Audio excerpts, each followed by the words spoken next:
The dust kicked up in angry plumes as Juliana Dawson's body hit the ground with a sickening thud. Her scream was cut short by the impact, a brutal punctuation mark at the end of her life with the wagon train. The wind was knocked from her lungs, and for a moment the world was just a spinning vortex of pain and shimmering heat. Blood, warm and sticky, trickled down her forehead. She blinked it away, watching the silhouettes of the wagons grow smaller against the setting sun of the Arizona Territory. 1876. These were the people she had trusted for a month, the people who had just thrown her away like a broken tool. "You're slowing us down, girl," the wagon master's voice echoed in her head. Walter Harrison, a man with a face like a clenched fist and eyes as cold as a winter river. "We'll all die of thirst if we keep your pace." He hadn't even looked at her as his men shoved her from the moving wagon. The rumble of the wheels faded, replaced by a silence so profound it felt like a physical weight. The desert night was coming, and with it the cold and the things that hunted in the dark. Juliana clutched her bandaged ankle. A simple sprain 2 days ago had signed her death warrant. That, and the fever that left her weak and trembling. At 22, she had survived her family's farm burning to the ground, survived losing both her parents in the flames. She never imagined she would die here, alone, a feast for coyotes. She tried to stand, but a wave of dizziness sent her crashing back to the dirt. Her vision swam. Rattlesnakes, scorpions. The thought sent a tremor of pure terror through her. She dragged herself inch by painful inch toward a small outcropping of rocks, a pathetic attempt at shelter. "I will not die here," she whispered, her voice a dry rasp against her cracked lips. But her body was already giving up. The world spun faster, the colors of the sunset bleeding into a dark, swirling mess. The last thing she heard before the blackness swallowed her whole was the faint sound of hoofbeats. It was probably just a trick of her dying mind, a mirage for the ears. When Juliana's eyes flickered open, she wasn't looking at the familiar canvas of a wagon. She was staring up at a sky choked with stars, more stars than she had ever seen in her life, burning like diamond dust scattered on black velvet. Something warm and heavy was draped over her. A man's duster. Nearby, a small fire crackled, spitting embers into the darkness. She tried to move, but her limbs felt like they were filled with lead. "Easy there, miss. You've had quite a day." The voice was deep and calm, with a slight Texas drawl. It came from the shadows by the fire. She turned her head, every muscle screaming in protest, and saw a man. His features were half hidden by the dancing flames and the low brim of a well-worn hat. "Who?" Her voice was a broken thing, a dry crackle. He was at her side in an instant, moving with a quiet grace. He supported her head, bringing a canteen to her lips. "Drink slow now." The water was the most glorious thing she had ever tasted. It was life itself, trickling down her parched throat. When she'd had enough, he gently lowered her back onto what she now realized was his own bedroll. "Name's Yates Jameson," the man said, moving back to the fire. "Found you about 2 miles back. Half dead." He paused, his gaze sharp even in the dim light. "Mind telling me why I found a lady like yourself abandoned in the middle of Apache territory at sundown?" The memory was a fresh wound. "The Harrison wagon train," she managed, her voice gaining a little strength. I sprained my ankle, got a fever. The wagon master, Walter Harrison, he said I was slowing them down. They just pushed me out." She saw his jaw tighten, a muscle jumping in his cheek. He poked the fire, a sudden, violent jab. "Some people ain't worth the air they breathe," he muttered. Then he looked up, his eyes locking onto hers. "Harrison, you said? Walter Harrison?" "Yes. Do you know him?" A shadow passed over Yates's face, a darkness that the fire couldn't touch. "We've crossed paths," he said, and his voice was flat, empty of all warmth. "The man values profit over people, speed over safety. I'm not surprised he'd do something like this. There was something more there, something he wasn't saying, a story hidden in the grim set of his mouth. But before she could ask, he was already changing the subject, his concern returning. You need to get to California, you said? My aunt is in Sacramento, she explained, the words tumbling out in a rush. My parents, there was a fire. The farm, she's all I have left. Sacramento is a long way off, Miss Dawson, Yates said, his voice gentle again. He gestured to her ankle, which she now saw had been re-wrapped with a clean strip of cloth and propped up on a folded blanket. And you're in no shape to travel. That ankle needs time. I don't have time, she protested weakly. I have nothing, no food, no money. You have me, he interrupted, his gaze steady and unwavering. I'm heading to Tucson first, then on to California myself, delivering some horses. You're welcome to ride along. The offer was so unexpected it left her speechless. Strangers didn't just offer help like that, not in this hard land. Why? Why would you do that for me? He shrugged, turning his gaze back to the hypnotic dance of the flames. My ma always said folks gotta help each other out. We don't survive it alone. It sounded simple enough, but Juliana had a feeling nothing about this man was simple. As exhaustion began to pull her back under, she noticed he had a map laid out near his saddle. It was a map of the Arizona Territory, and traced on it, in a thin charcoal line, was the exact route of the Harrison wagon train. This was no chance encounter. He hadn't just found her. He had been following them, and that realization was more terrifying than being left for dead. The morning sun was a brutal, brilliant white. Juliana woke to the smell of coffee and frying bacon. She pushed herself up, her head throbbing, and took in her surroundings.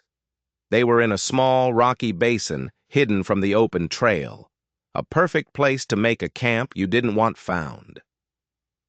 Yates Jameson crouched by the fire, his back to her. He moved with a purpose, every action efficient and sure. His horse, a powerful buckskin, stood tethered nearby, along with a dun-colored pack horse. He glanced over his shoulder. Morning. How's the head? Hurts, she said, touching the tender lump on her forehead. But I'll survive. Good. Let's get that cleaned up after you eat. He brought her a tin plate of bacon and hardtack and a cup of steaming black coffee. As she ate, she studied him. He was maybe 28, with skin weathered by sun and wind. A small white scar cut a line along his jaw. His hands were calloused, but when he'd tended her ankle last night, his touch had been surprisingly gentle. A revolver with a well-worn grip hung low on his hip. This was not just a horse trader. This was a man who knew how to handle himself. You're staring, Miss Dawson, he said, not looking up from his own plate. Heat flooded her cheeks. I'm sorry, it's just, you saved my life. And I know nothing about you. He finally looked at her, his blue eyes startlingly direct. Not much to tell. I trade horses. Been doing it since I was 18. Is that how you know Walter Harrison? She asked, trying to keep her voice casual. A flicker of something cold and hard passed through his eyes.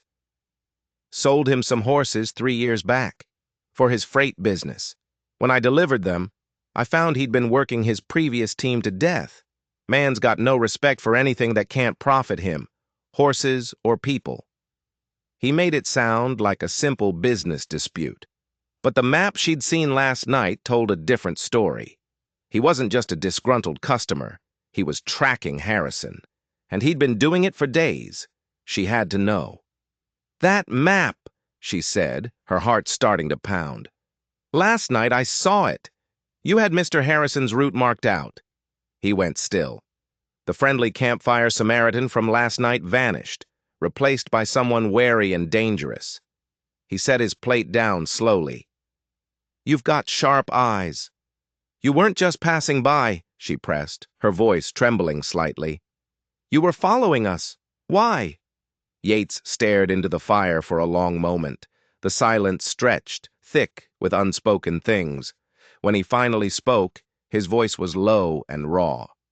Walter Harrison didn't just mistreat my horses, Juliana. He cheated my father in a land deal 10 years ago.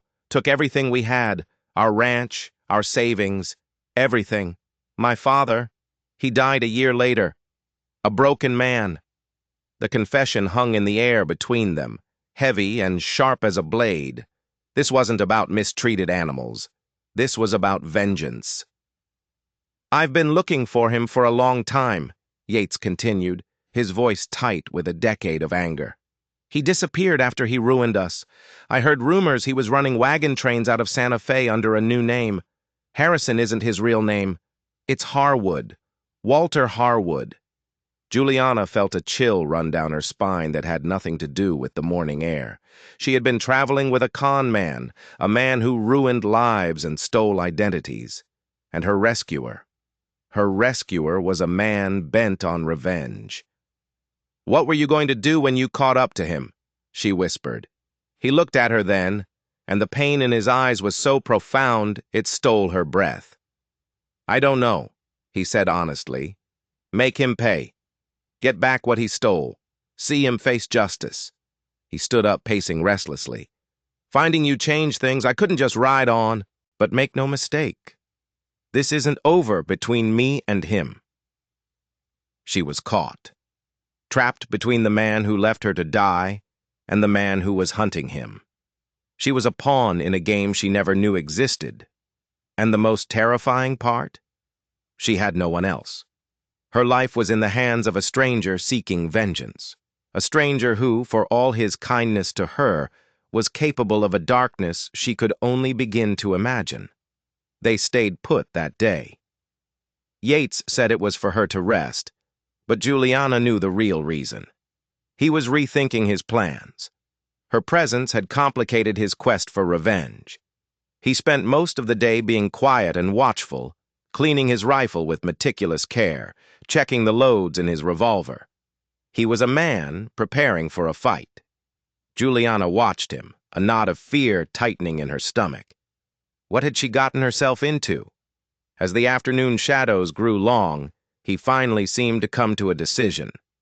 "We leave for Tucson in the morning," he said, his tone leaving no room for argument. "It's 3 days' ride. We'll get you to a doctor. From there, I'll see you get on a stagecoach to Sacramento." "And you?" she asked. "What about Harrison?" "Harwood. He's heading west. All roads lead to the same place eventually," Yates said, his voice grim. "My business with him can wait. Getting you to safety is the priority now."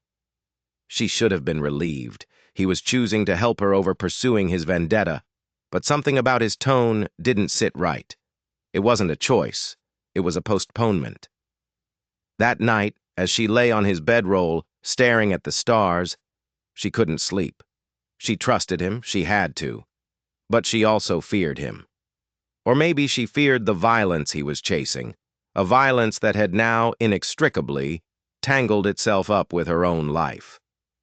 The next morning they set off. He helped her onto his buckskin duster while he walked alongside, leading the horse by the reins. The pace was slow, both for her ankle and to conserve the horse's strength. As they traveled, the silence between them was thick with all the things they weren't saying. Yates pointed out landmarks, showed her how to find water. His voice the calm, steady teacher. But his eyes were constantly scanning the horizon, watching their back trail. He was still hunting, still being hunted. That afternoon, the sky turned a bruised, ugly purple. Dark clouds boiled up on the horizon, and the air grew thick and heavy. "Storm's coming," Yates said, his gaze sweeping the landscape. "A bad one. We need to find shelter. Now." He urged the horses into a faster pace, leading them toward a jumble of rock formations in the distance. The first fat drops of rain began to fall just as they reached the shelter of an overhanging ledge. Within minutes, the sky opened up. Rain came down in blinding sheets, and thunder cracked overhead, so loud it felt like the mountains were being torn apart. Yates worked quickly, securing the horses and pulling their supplies under the driest part of the overhang. He spread a blanket for her against the rock wall. "This could last a while," he said, shaking the water from his hat. The storm was terrifying. Every clap of thunder made Juliana jump, the sound too much like the crackle of the fire that had taken her home, her parents. She found herself shivering, not just from the cold, but from a deep, primal fear. Yates noticed. He moved to sit beside her, his presence a solid, reassuring weight in the storm-lashed darkness. He hesitated for only a second before putting a steadying arm around her shoulders. "Just the sky putting on a show," he said quietly, his voice close to her ear. "We're safe in here." She leaned into his warmth, grateful for the simple human contact. For a while, they just sat there, listening to the roar of the storm. The shared danger seemed to break down some of the walls between them. "The fire that took my parents," she said suddenly, the words tasting like ash in her mouth. "It started during a storm just like this. A lightning strike, they said." He didn't say anything, but his arm tightened around her, a silent gesture of comfort. "They got me out," she continued, her voice thick with unshed tears. "But they went back in. For the horses. The barn roof. It collapsed." She finally let the tears fall, hot and silent, soaking the rough fabric of his shirt. He let her cry, his hand rubbing soothing circles on her back until the sobs subsided into shuddering breaths. "I'm sorry, Juliana," he said, his voice rough with emotion. "Losing family like that, it leaves a hole that nothing can ever fill." He knew. She could hear it in his voice. He knew that specific, hollow pain. As the storm began to ease, he built a small, smokeless fire. The flickering light pushed back the shadows. "Harrison, Harwood," she said, her voice stronger now. "Tell me what he did to your father." Yates stared into the flames, his face a mask of old grief. "My father was a good man, too trusting. Harwood came through our part of Texas, called himself a land surveyor, said the railroad was planning a new line right through our property. Offered to buy it for a generous price, with a stake in his new freight company as part of the deal. He paused, taking a deep breath. It was all a lie. There was no railroad line. The freight company stock was worthless.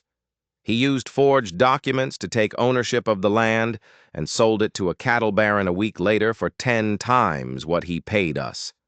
By the time we figured it out, Harwood was gone. We lost everything. My father, he never recovered. The shame of it ate him alive." Suddenly, Juliana's blood ran cold. A memory surfaced, a fragment of conversation she'd overheard on the wagon train, two of the men talking about Harrison. "Heard he made his first fortune down in Texas," one had said. "Something about land and the railroad." It couldn't be a coincidence, but there was more. Something else was nagging at her, a half-formed thought she couldn't quite grasp. "My father," she said slowly, thinking back. "Before the fire, he was excited. He kept talking about a discovery, something that was going to change everything for us. He said we wouldn't have to worry about bad harvests anymore." Yates looked at her, his expression sharpening. "A discovery? What kind of discovery?" "I don't know," she admitted. He was being secretive about it. He'd spend hours in the old barn, poring over maps. He even mentioned a partner, an old friend from his army days, someone from Texas. The air in their rocky shelter grew thick with a sudden, terrible tension. "Juliana," Yates said, his voice barely a whisper. "What was your father's name?" "Thomas," she replied. "Thomas Dawson." Yates looked as though she had physically struck him. He reached into his saddlebag and pulled out a worn leather satchel. From it, he carefully removed a bundle of old letters, tied with a faded ribbon. He handed one to her. The paper was brittle with age, the handwriting faded but still legible. It was a letter from her father, Thomas Dawson, and it was addressed to a Mr. Elias Jameson, Yates's father. The storm outside had passed, but inside their shelter, a far more dangerous one was just beginning to break. Her father and his father hadn't just known each other. They were partners. The letter proved it. It spoke of their shared time in the war, of a promise made. And then it spoke of something else. Something that made Juliana's hands tremble. "I found it, Elias," her father had written. "Just where the old maps indicated. The vein is richer than we ever dared to hope. Our family's futures are secure. I'm preparing to register the claim, but I'll wait for you. This is our discovery 50-50, just as we agreed." Silver. There was a silver vein on their Missouri farm. That was her father's secret. That was what was going to change everything. "My father never got this letter," Yates said, his voice hollow. "Harwood intercepted his mail after he took the ranch. He must have read it." The pieces slammed into place with the force of a physical blow. Harwood hadn't just stumbled upon the Harrison wagon train. He had sought Juliana out in Santa Fe. He knew exactly who she was. And the fire, the lightning strike. "It wasn't an accident," Juliana whispered, the words catching in her throat. "The fire wasn't an accident. Harwood hadn't just wanted the farm. He wanted the silver claim. He must have gone to Missouri to get the map from her father, and when her father refused, he burned everything. He killed them. He murdered her parents, and he thought she had the map. That's why he'd let her join the wagon train. He was waiting for the right moment to get it from her. The sprained ankle, the fever. It was the perfect excuse to get rid of her, to make it look like she'd just been abandoned, another casualty of the harsh trail. He must have searched her belongings after they threw her out, and when he didn't find the map, he just left her to die. He couldn't risk her reaching civilization and telling her story. The man wasn't just a thief, he was a cold-blooded killer, and he was still out there. This changed everything.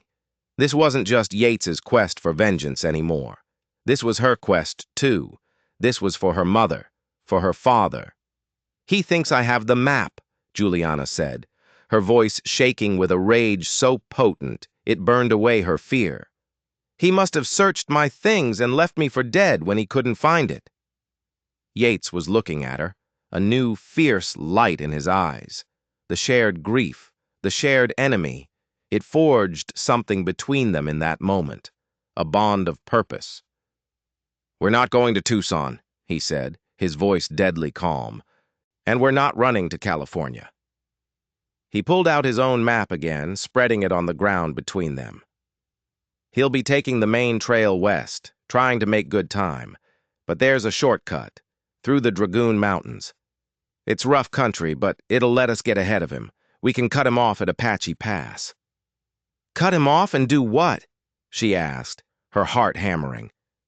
"It's a whole wagon train. We're just two people." A grim smile touched Yates's lips. "We won't take on the whole train. We'll take on Harrison. We're not going to run from him, Juliana. We're going to hunt him." The plan was insane. A man and a woman against a ruthless killer and his hired men. But as she looked at Yates's determined face, illuminated by the dying embers of the fire, she felt no fear, only a cold, clear certainty. This was no longer about survival. It was about justice. The journey through the Dragoon Mountains was brutal. The trail was a barely there path, winding through treacherous canyons and over sharp rocky ridges. It was a land of harsh beauty and sudden danger. Yates pushed them hard, his senses on high alert. He taught Juliana how to move silently, how to use the terrain for cover. She was a quick learner, her grief and anger hardening into a steely resolve. Her ankle, though still tender, grew stronger with every step. The frail, abandoned girl was being burned away, leaving someone tougher in her place.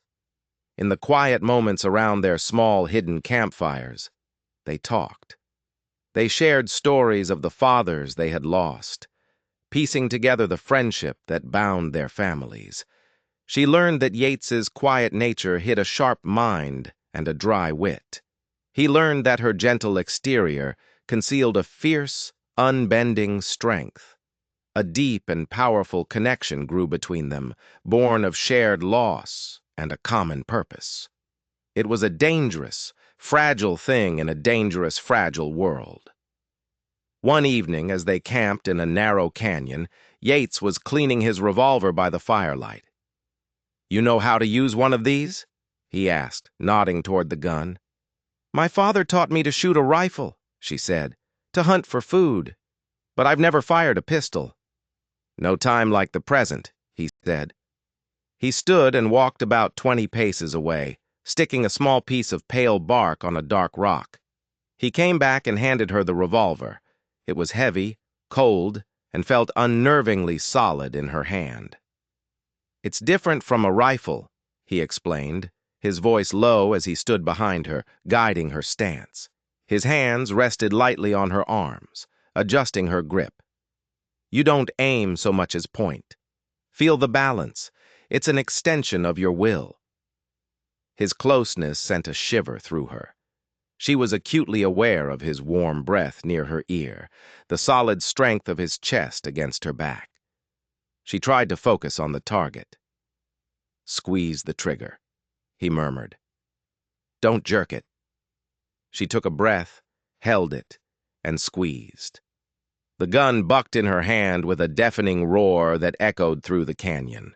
The bullet went wide, chipping rock a foot to the left of the target. "Again," he said, his voice calm and steady. They spent an hour like that, shot after shot, his patient instruction, the comforting weight of his presence behind her. Slowly her aim improved. She began to hit the rock, then the edges of the bark, and finally, just as the light was failing, she put a shot clean through the center. She lowered the gun, her arm trembling from the effort. Yates stepped back, a small smile of approval on his face. "You're a natural," he said. "I hope I don't have to use it," she replied, her voice soft. His smile faded. "Me too, Juliana. Me too." Later that night, an unspoken tension lingered between them. The shared intimacy of the shooting lesson had shifted something. As they settled down to sleep, back to back on their shared bedroll, she was more aware of him than ever before. "Yates?" she whispered into the darkness. "Yeah?" His voice was a low rumble. "Thank you. For everything. For not just seeing me as a burden." He was silent for a moment. "You were never a burden, Juliana." He shifted, turning to face her. In the faint starlight, she could just make out his features. "When I found you, all I could think about was my anger, my revenge. It's all I've thought about for 10 years. But you reminded me what I was really fighting for. Not just to punish him, but to honor them. Our fathers. What they built. What he took." He reached out, his calloused fingers gently brushing a stray strand of hair from her face. His touch was electric, a spark in the cold desert night. "We're going to get justice for them. I promise you that." In that moment, lying there in the vast, silent wilderness, Juliana realized she wasn't just his partner in vengeance. She was falling in love with him. And that was the most dangerous thing of all. They reached the high ground above Apache Pass 2 days later. From their concealed position among the rocks, they had a clear view of the trail below. They were ahead of the wagon train. Now, all they had to do was wait. The waiting was the hardest part. The hours crawled by. The sun beat down on the rocks, and the silence was broken only by the wind. They spoke little, the tension a palpable thing between them. Late on the second day, Yates spotted a dust cloud in the distance. "They're coming," he said, his voice tight. They watched as the familiar shapes of the wagons crawled into view, looking like toy miniatures from their vantage point. The train pulled to a halt near the only spring in the pass, preparing to make camp for the night. "He'll be in the lead wagon," Yates murmured, his eyes fixed on the scene below, narrowed to slits. "He always is." Their plan was simple and desperate. After dark, they would sneak into the camp. Yates would confront Harwood while Juliana created a diversion, spooking the horses to create chaos. It was a long shot, a fool's hope, but it was the only one they had. As dusk settled, painting the sky in shades of orange and purple, a lone rider approached the wagon train from the west, the opposite direction. He rode straight for the lead wagon and dismounted. Even from a distance, Juliana could see Harwood come out to meet him. They spoke for a few minutes, the rider gesturing back the way he'd come. Then Harwood handed him a small, heavy pouch. "A scout," Yates breathed, his body tensing. Harwood sent someone ahead. Something was wrong. Why would Harwood send a scout back east? The scout mounted up and rode off, disappearing into the twilight. But as he passed below their position, Juliana saw something that made her blood freeze. Tied to the back of his saddle was a familiar piece of cloth, a strip of blue calico, torn from the dress she had been wearing when they threw her from the wagon. He wasn't a scout. He was a tracker. Harwood knew they were alive. He knew they were coming for him, and the meeting with the tracker wasn't a report. It was a confirmation that the trap was set. They hadn't been hunting Harwood. He had been hunting them. The realization hit them like a physical blow. The shortcut, getting ahead of the train, it was what Harwood had expected them to do. He knew this land. He had funneled them right into this pass. "It's a trap," Juliana whispered, her mouth dry with fear. Yates didn't need to be told. He was already scanning the rocks around them, his eyes searching the deepening shadows. "He'll have men in the rocks, waiting for us to make our move." They were pinned down. To move was to die. To stay was to be cornered when morning came. Panic began to bubble in Juliana's chest, cold and sharp. Harwood had outmaneuvered them at every turn. He was a monster, but he was a clever monster. "The map," she said suddenly, her mind racing. "It's the only thing that matters to him. He killed my parents for it. He let me travel with him for it. He won't risk killing me until he's sure I don't have it or can't lead him to it." Yates looked at her, understanding dawning in his eyes. "He doesn't want to kill you. He wants to capture you. He needs you alive." "He thinks I know where it is," she said, the plan forming in her mind, desperate and wild. "So we'll give him what he wants." "What are you talking about?" "The diversion," she explained, the words coming in a rush. "Creating chaos with the horses is good, but we need more. We need to lure Harwood himself away from his men, away from the camp." She took a deep breath. "I'm going to let him see me."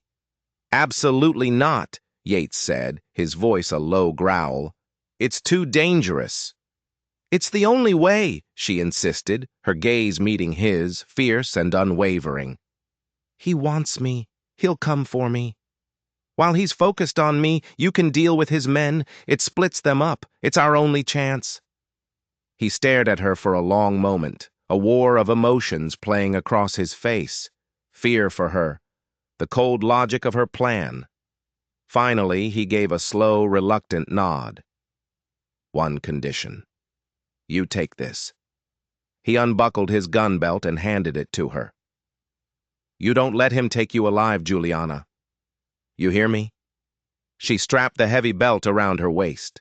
The weight of the revolver was a cold, hard reality against her hip. "He won't," she said, her voice steady. Their plan was remade in the desperate calculus of survival. At the darkest point of the night, Juliana would start a small rock slide on the far side of the pass, enough noise to draw attention.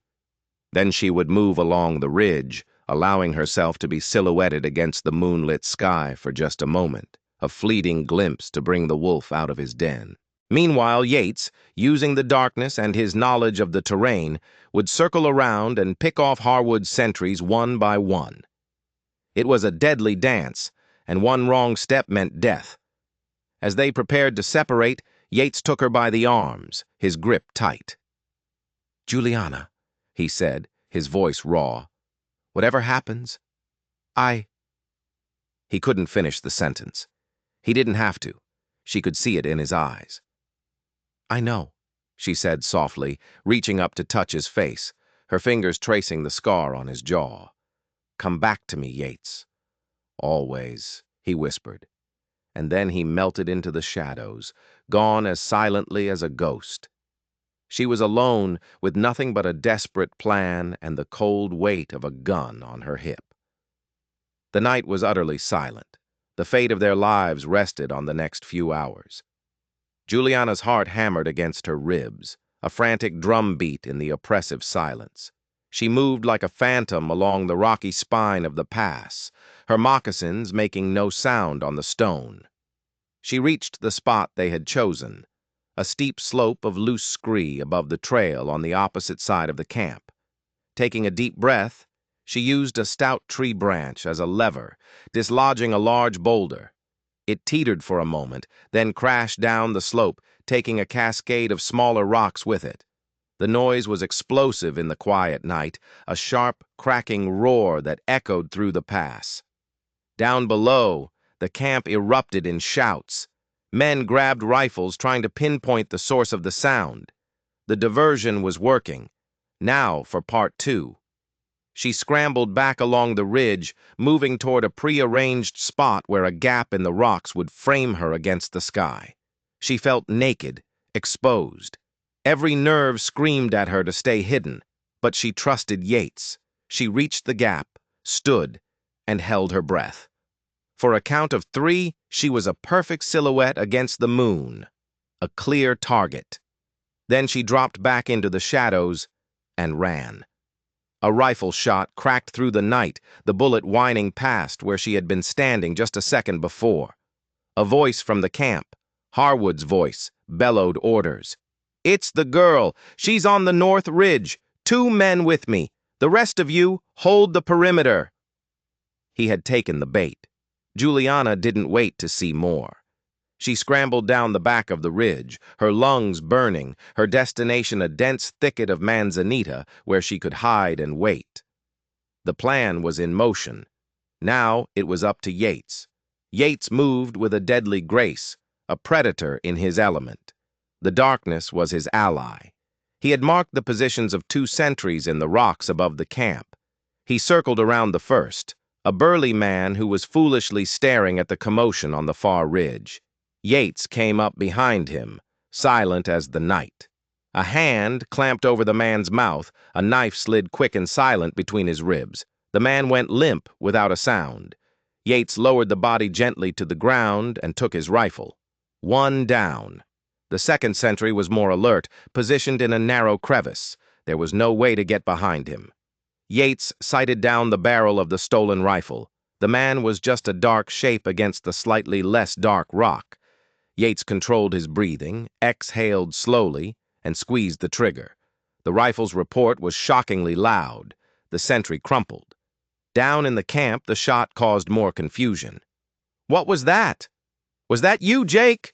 One of Harwood's men shouted into the darkness. Silence was his only answer.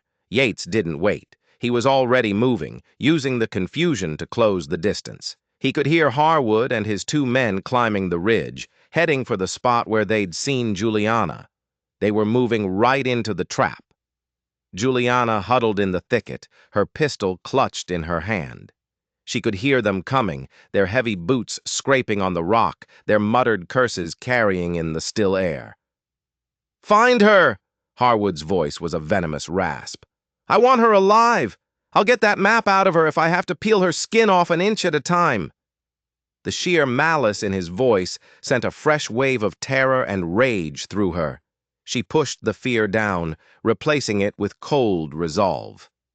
The 3 men reached the top of the ridge. They found the spot where she had stood, saw the fresh scrape of a bullet on the rock. "She went this way," one of the men said, pointing toward Juliana's hiding place. "Spread out," Harwood commanded. "Flush her out." Suddenly, a rifle shot cracked from the darkness behind them. One of Harwood's men cried out and fell, clutching his leg. "Ambush!" the other man yelled, spinning around and firing blindly into the night. Yates fired again from a different position. The second man grunted and fell, his shot going wild. Harwood was alone. He dove behind a cluster of boulders, firing his own pistol into the darkness where the shots had come from. "Jameson?" he roared. "I know it's you, you son of a bitch. Come out and face me." "I'm not the one you should be worried about," Yates's voice called out, a disembodied taunt from the shadows. Harwood froze. He realized his mistake. He had focused on the shooter behind him, forgetting about the prey in front of him. He slowly turned his head, his eyes trying to pierce the darkness of the thicket.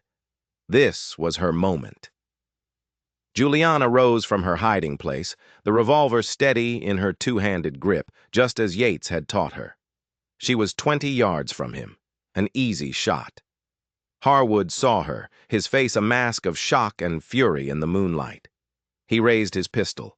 Time seemed to slow down. She saw the flash from his barrel an instant before she heard the bang. Something plucked at her sleeve, a sharp tug. She didn't flinch. She squeezed the trigger. Once, twice.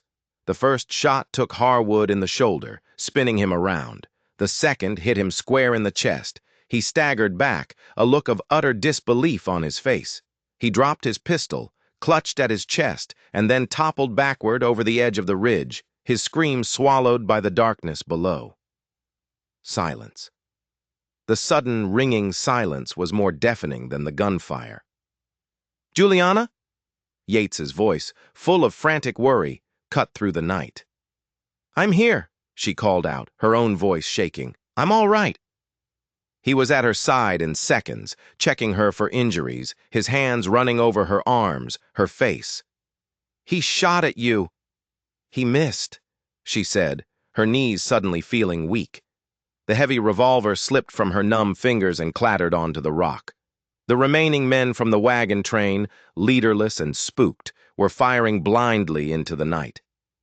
"We have to go," Yates said, pulling her along. "Now!" They didn't look back. They scrambled down the far side of the mountain, found their horses, and rode. They rode hard, putting as much distance as possible between themselves and the chaos of Apache Pass. They rode until the moon began to fade and the first pale light of dawn touched the eastern sky. They finally stopped in a hidden canyon miles away, the horses lathered and trembling. They were safe. It was over. Juliana slid from the saddle, her legs giving out from under her. Yates caught her, holding her tight. She buried her face in his chest and finally let the tremors shake her body, the reaction to the violence, the fear, the victory, all hitting her at once. He held her, stroking her hair, murmuring her name over and over. "It's over. You're safe. We're safe." She looked up at him, her face stained with dust and tears. "My father's letter," she said, her voice hoarse. "It mentioned the map. It said, 'I've hidden it where only a true partner would look, under the hearthstone of our shared dream.'" Yates stared at her, his eyes wide. "Our shared dream. He wasn't talking about the farm in Missouri." "No," she said, a slow smile spreading across her face. "He was talking about your father's ranch, the one Harwood stole. The map is in Texas." Harwood had been chasing a ghost. He had destroyed her family, hunted her across the territory, all for something that was hundreds of miles away, hidden in the one place he would never think to look, the hearthstone of the home he had stolen. The irony was as bitter as it was sweet. The justice was poetic. "We have to go back," Yates said, a new purpose in his voice. "Not just for the map, for my home." "Our home," she corrected him softly. He looked down at her, and the morning light illuminated the love and wonder in his eyes. He lowered his head and kissed her. It was a kiss of desperation and relief, of promises kept, and a future just beginning. In the ashes of their past, something new and beautiful was finally beginning to grow. The journey to Texas was different. The urgency of the hunt was gone, replaced by a quiet, determined purpose. They traveled south, avoiding main trails, living off the land. The shared danger had forged them into a seamless team.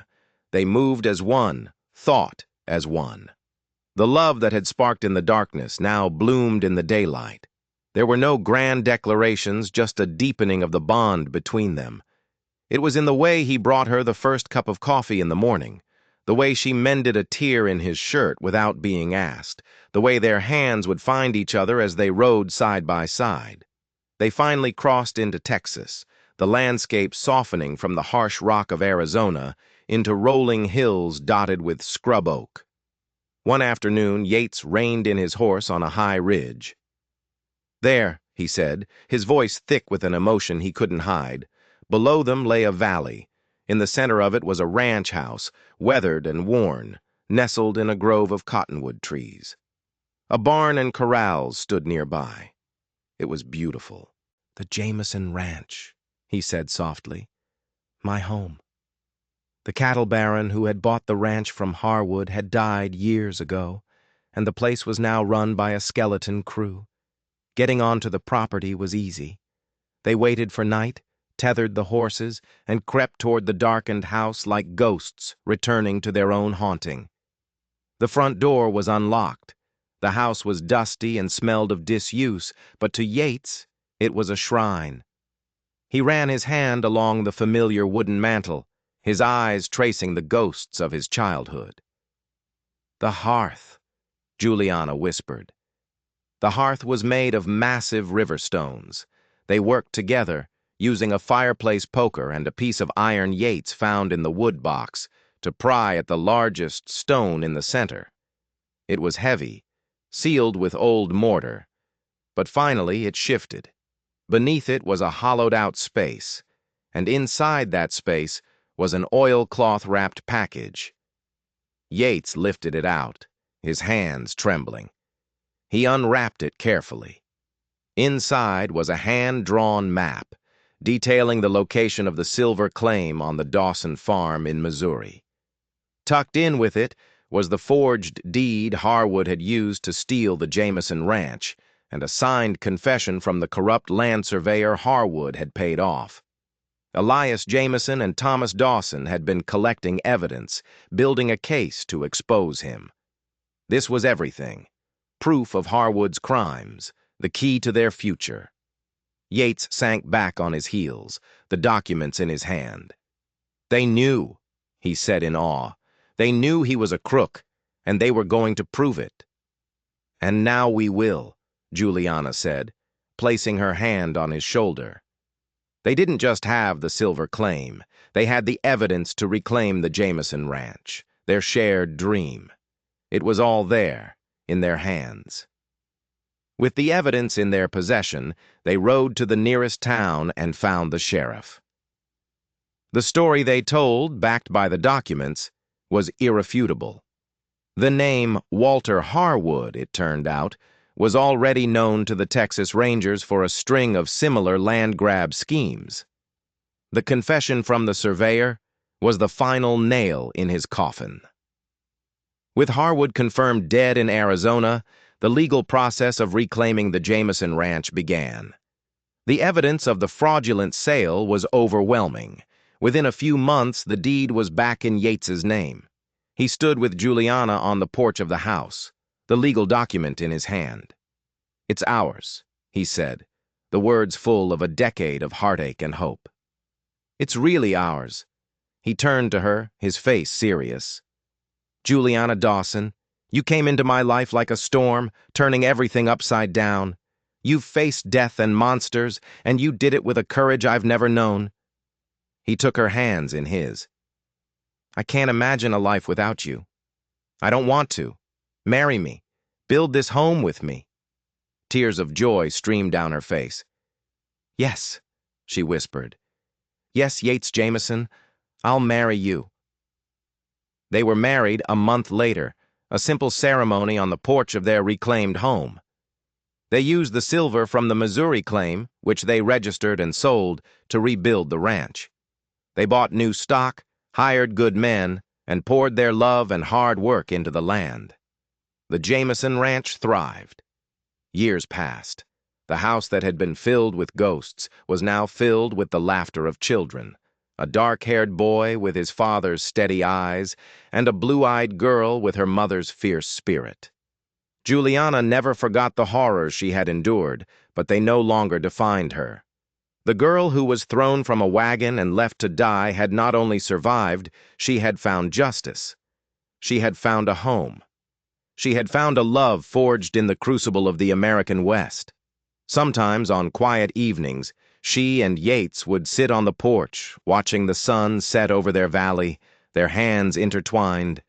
They had faced the worst of the wilderness, the worst of men, and had come through it together, stronger.